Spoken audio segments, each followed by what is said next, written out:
Tonight from Fernwood Tonight. 30 minutes of very remarkable entertainment coming to you live with your host for tonight, Mr. Barth Gimble. Tonight, Barth's guest will be Doug and Diane Mitchell, who don't sing well enough to even bother.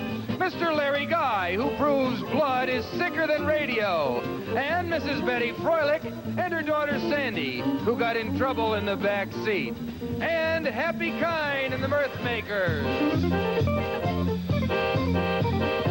And me, I'm Jerry Hubbard. And now here's your host and mine, Mr. Barth Gimble.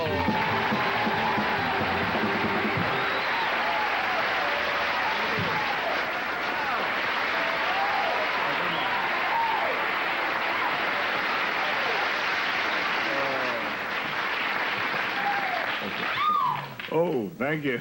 Are you hurt? Good evening, and thank you very much. Welcome to Fernwood Tonight, ladies and gentlemen. I am Barth Gimble. Oh, okay, we already did that. You know, I just can't really believe the tremendous response we've gotten since I made public last night my offer to personally aid and financially aid the underprivileged great American dreamers right here in Fernwood, by helping them fulfill their dreams with an encouraging word and a quick boost in the wallet. Boy, I hope it isn't this hard all week to come up with a winner, because we racked our brains to come up with tonight's winner. Sorry couldn't all win, but I think you'd have to understand that if we sent out $10 to everyone who watches the show, well, we'd be out hundreds of dollars within a very short time.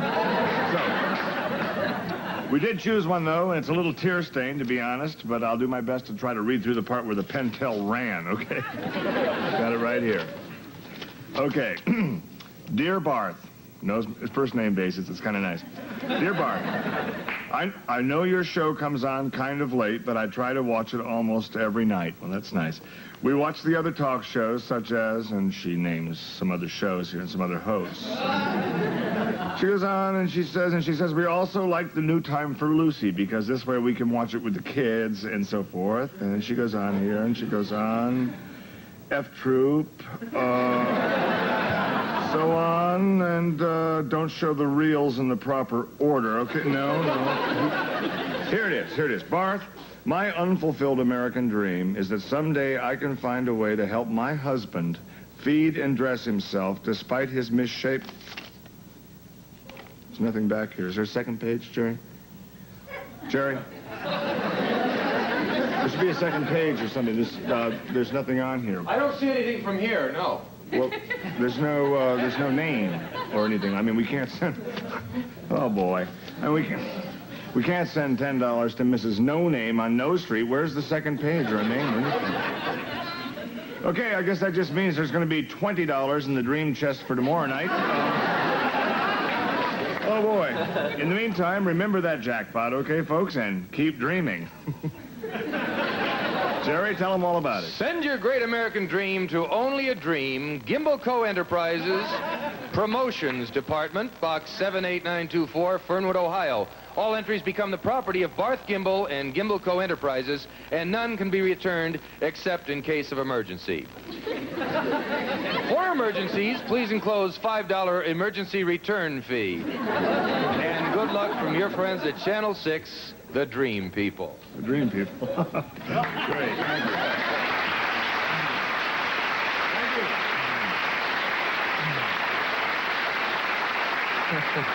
The unmistakable sound of Jerry Hubbard. That's a heck of a thing you're doing, a heck of a project you're undertaking. I'm sorry about the last part of that letter. There's nothing on here at all. Well, who's the idiot who opened it? Maybe it got lost someplace. I think you opened it, didn't you? Well, it's probably...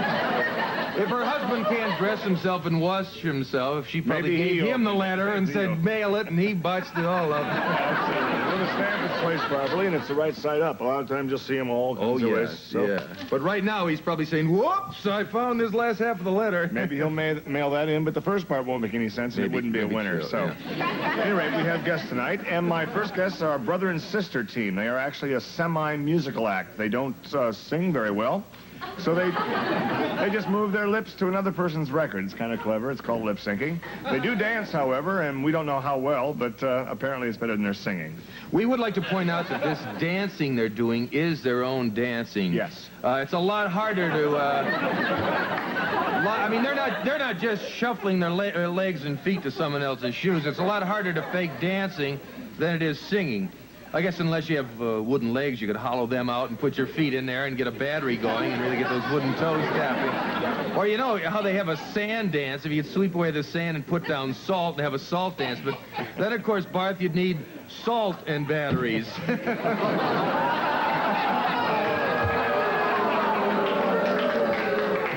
Jerry, I think we're all thinking of a salt and battery right now. Whoa. Or if you had a wooden head, you could maybe put a battery in there. Now you're thinking. And pretend you're thinking, yeah. Or leave out the battery and pretend you're an announcer. Okay. Well, like Pinocchio with his wooden nose, this is getting longer and longer, and we better cut it short and get to the kids, or they won't be kids anymore, will they? You're right. At any rate, we have these people. They are kids or extremely short. They're here to sing. Or middle-aged couple that take extremely good care of themselves. Great diets, that kind of thing. Their names are Doug and Diana. They are the Mitchell twins, and here pretending to accompany them on the clarinet, of course, is our own Happy Kyne. Maestro, kick it off.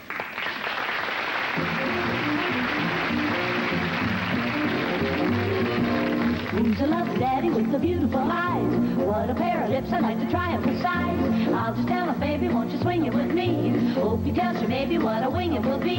So I said politely, darling, may I intrude? He said, don't keep me waiting when I'm in the mood. First I held him lightly and we started to dance.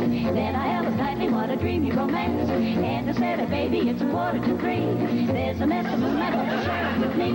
Well, he answered, baby, don't you know that it's rude to keep my tulips waiting when they're in the mood? In the mood. That's what he told me, in the mood.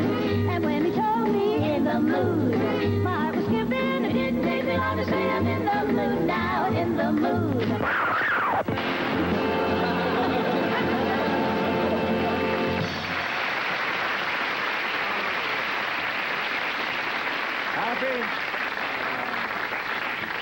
Happy, why don't you come and join them, too? Come on over here. And sit down. You were part of that. You certainly were. We pretended to accompany them, and we all pretended to watch. And we pretended to enjoy it. That's right. I'm sure everyone's wanting to know, how old are you folks? I'm 12. I'm 13. I'm 40.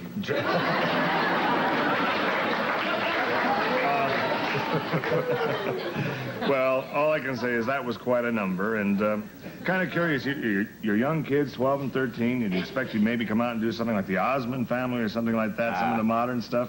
You do that old song there, In the Nude, Mood. I'm so sorry.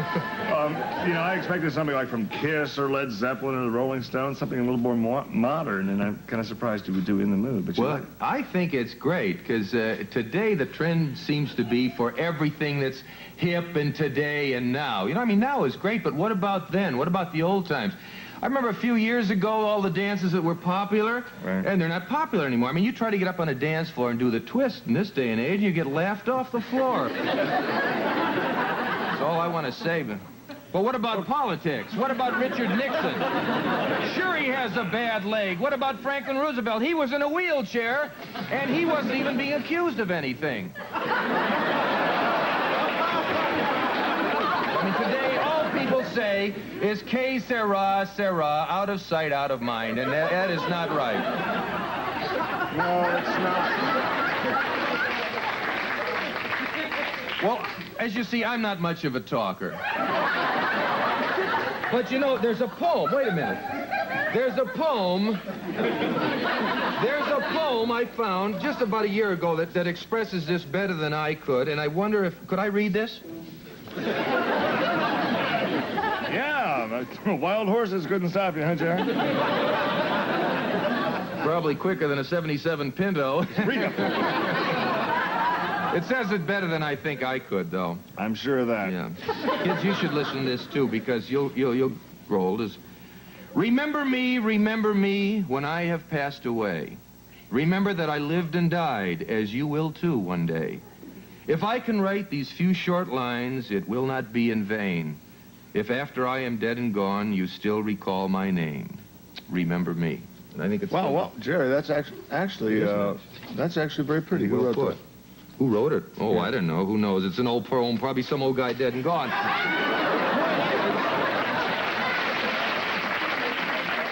Okay, speaking of dying, we'll be right back after these words.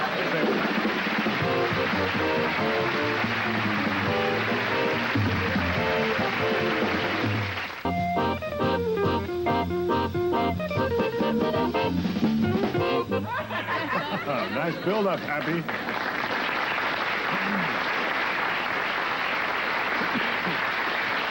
Thank you. You know, I think you all know my next guest. He's been on our show before, and thanks to something called the Options/Hours, he's back on again tonight. This time it's for a good cause, however, so please welcome the man with the mouth, Fernwood's favorite DJ, Mr. Larry Guy.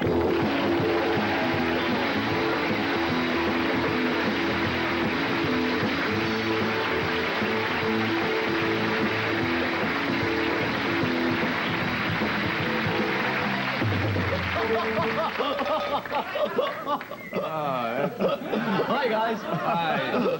Fantastic, I'll tell you. Great to see you, Larry. What Wow. a good crew, huh? Boy, you look sharp. Thank you, thank you. Hey, I like that laugh, too. How do you do it? Oh, that's all from the diaphragm, Is it? Jared. It's just... Not even from your mouth. Listen, I'll tell you, you don't even have to think anything's funny. That's a great advantage, yeah. Yeah. And I don't. Unless it's these suits we're talking about. That's pretty... Hey, thank you very much. Great-looking shoes. Oh, thank you, thank you. Old Elton John boots. Yeah, you found another outfit like that. Yeah. That's amazing. Well, I'll tell you, Barth, my wardrobe is my way of saying hello, world, without even opening my mouth. Really? Yeah. Of course, I do have a way of saying hello, world, by opening my mouth. Would you like to hear that? Didn't we? Or you have it better? Yeah, okay, ready? Hello, world! Simple.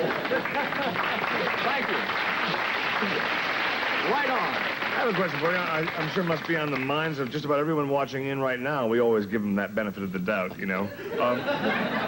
They're probably asking themselves the same thing I think a lot of us are. What are you doing here tonight? Oh. Okay, if we could just get serious for a moment and take a little pause here on our busy schedule for a word from me. And that word, ladies and gentlemen, is blood. That's right, I'm talking about that precious liquid that flows through yours, through mine, if I know anything about the doctor business, through just about everybody's veins. Yeah. Matter of fact, it even is still in a lot of dead people's veins. I don't know if you knew that or not. Yeah, sure. We knew that. A lot of interesting facts about dead people. Did you know that after you die, your fingernails and your hair continue to grow? Sure. Yes. As well as the beard on your face? Sure. We knew that, yeah. Did you? Did you know that after you die, often your heart starts beating again? No, I didn't know that. Well, that last bit may not be true, but the first part. But it's just one of those medical oddities. Okay, blood. That's why you're here. Yeah, you see... You know a little bit about blood. Why don't you explain what you and blood are doing together? Well, I'm very, very excited about this, Barth, because, you see, I have been named this year's chairman of the Fernwood Blood Drive. Hey. Oh, that's great. Yeah, and let me tell you, thanks, buddy. I'm alive. I take the job pretty seriously. I've come up with a campaign that I call the Larry Guy Wacky Blood Drive. And it sounds kind of silly, but I think I've come up with some pretty groovy ways to get people to give blood. Well, I think you are just the guy to come up with those wacky, groovy ways. Just Yeah. the wacky, groovy guy. And the backbone of my campaign this year, Barth, is that I'm going to be enlisting the help of my young fans, all the guys and gals, the little princes and princesses who listen to my show out there. Now, they're not going to be giving blood. They're going to be collecting the blood. Now, here's what they're going to do. They're going to go door to door with their little syringes and their little pint bottles, and you are going to be able to give blood in the safety and the convenience of your own home, your den, your playroom. Larry, I don't want to strike a pose here as the worrywart, but I'm not sure that everyone, I know myself, I wouldn't really trust a kid with my car, let alone my blood. I can dig it, I can dig it, I can dig it. You can do what you're saying is true. No, in all seriousness, these kids have been well trained by their gym instructors. They know where to find the vein, how to draw out the old big red, you know, how to keep it fresh in those pint bottles, and what to do should, let's say, one of the donors go into shock or something like that. Yeah, what about infections? Infections? Dirty needle, you know, that kind of thing? Well, You read about it all the time. Well, we thought about that, but, you know, that's gonna... An infection takes a couple of days to set in. The kids can't wait around forever. They've got a lot of busy work, so, I guess we'd have to let somebody else take care of the infections. like a doctor or something. Hey, that's a groovy idea. I can dig it. I'd like to see some of these Fernwood people, these bleeding hearts, get out and bleed for a good cause here in Fernwood and open up those veins. We have a lot of veterans here in town from World War II, Vietnam. Probably a lot of them were wounded, and they never got the proper amount of blood, and we could give them a pint or two now, and let's make it up to them. Better late than sorry. That's a wonderful thought, Sheriff. Yeah. I could use your help. So, Larry, your plan sounds fascinating. Maybe it tastes gruesome. I don't know. Some people paint it the sight of blood. Some people paint it the sight of your clothes. So, everyone's different. That's what makes this world go round. Those hits just keep on coming. It'd be wonderful. It's very simple. It's a good move, too. I mean, we need blood. God forbid we should ever need some ourselves, but there are other people who will always be needing it, and if we can give it, that's good. I think it's a simple... Very simple. If you've never given blood, ladies and gentlemen, it's very simple. You simply stick out your arm, they put the needle in, they put the cotton on, and that's it. So let's just hope, cross our fingers here, that for the rest of the entire blood drive, most of Fernwood is just going around like this. Okay?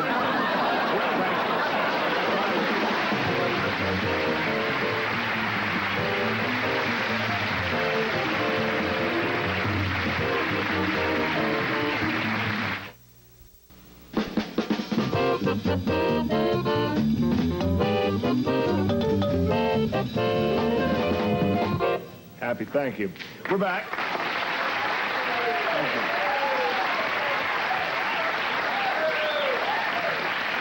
you. What a show tonight. If you just joined us, we're here with Happy Kyne and the Mirth Makers over there. My co-host, Mr. Jerry Hubbard, 2 children, and this fella. And here's time for actually a very special time on Fernwood Tonight. From time to time, we invite the public on the show, plain, simple folks like yourselves, to come on and air your differences in a mature manner. We will then let our audience be the jury and vote on the issue at hand. If you have a beef with someone you hate, and the two of you can't work it out, maybe you should call us and try to get on Bury the Hatchet. There's a problem here, but we're gonna patch it, 'cause now's the time to bury the hatchet. Good evening. Evening. Hello. To my left is Betty Froelich. Froelich. Okay. And to my right is her 16-year-old daughter, Sandy Froelich, right? Frolic. Frolic. Okay, Sandy, why don't you start by just telling us your side of the problem? This will be Sandy on the left here. Well, the problem is that my mother doesn't trust me. It's important for me to be trusted by my parents. Mm-hmm. But just because she has such a suspicious mind, she makes up these impossible rules for me to live by. Okay, now what rules would those be? For instance, she won't let me go out with any guy who drives a van. Is it true that you have no trust at all in Sandy's morals? I trust her when she's up in her room studying algebra. In the room? Okay. But trust in your room and lust in a van are 2 different things. Different things, no question about it. Right. And those are not vans. They are beds on wheels, my friend. The doors are jammed shut. If there are any windows, the curtains are always tied tight. Some of them even have water beds, stereo music, a bar. Those guys are driving around a 4-wheel motel room, and I don't want my young daughter in the back of one of those things. I can see your point. I wonder if they're available here in town. Any merchants? Mom, I admit you can get in trouble in a van if you're that kind of person, but if I wanted to get in trouble, I could do it anywhere. I have the same morals whether I'm in a van or whether I'm in church. Could it be maybe that you're just a little bit jealous? Maybe because, well, you and your husband, I'm sure you're legally married, you had to do your making out, I guess the word I'm looking for, in a rowboat? If I was in a rowboat, at least we were rowing. Okay. I've seen Sandy's girlfriend, her name is Ginny, get into a van with her boyfriend in front of the house, and it didn't move for 4 hours. Well, maybe they were just trying to save gas, Mom. Mm-hmm. Either that or they brought a new meaning to the term fun trucking. Oh, that's one for Barth. Score that. I'm sorry. I know you're serious. I happen to know that all they were doing was sitting there and listening to the Rolling Stones. I know that for a fact. Okay, can you tell us more about that waterbed in the back? That's really what's interesting. Well, I saw it. I saw it with my own eyes, plain as day. And let me tell you, that's not only disgusting. It's dangerous. Somebody rear-ends you, your daughter could wash up on the dashboard. No! You do not approve of your daughter dating guys with vans, is that correct? No. Okay, and Sandy here, you're a little upset that your mother doesn't really have the kind of faith in you that you wish she had, and she doesn't really believe in you. So I think right now it's time for us to bury the hatchet here and let our audience decide. Mother and daughter have both promised to abide by your decision, audience, so what'll it be? All those in favor of the ban on the van, please applaud.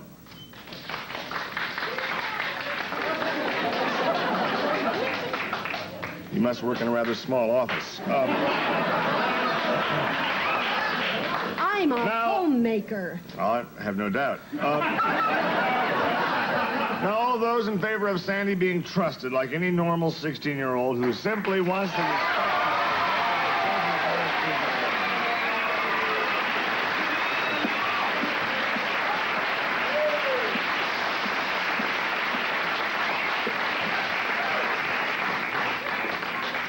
Well, it's close. Do we need to go once more? We're all right? Okay, it looks like the winner here is Sandra. Mrs. Freilich? Freilich. Mm-hmm. Okay. Please don't feel bad. You may have lost the battle, but you certainly haven't lost the war, and you're not going to go away empty-handed. Our own Jerry Hubbard has some lovely gifts for you. Jerry, what do we have for Mrs. Freilich? Freilich? That's right, Mrs. Freilich. We have some lovely parting gifts for you from Alvy's Patio Shop. A set of barbecue mitts, each with a funny saying from W.C. Fields. Yours from Alvy's Patio Shop, where their motto is, if you don't buy it here, you'll have to drive to Cleveland.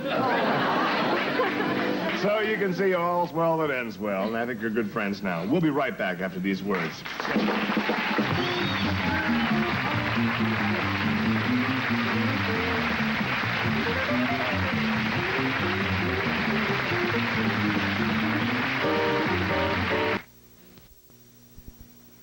Good night, everybody. See you later.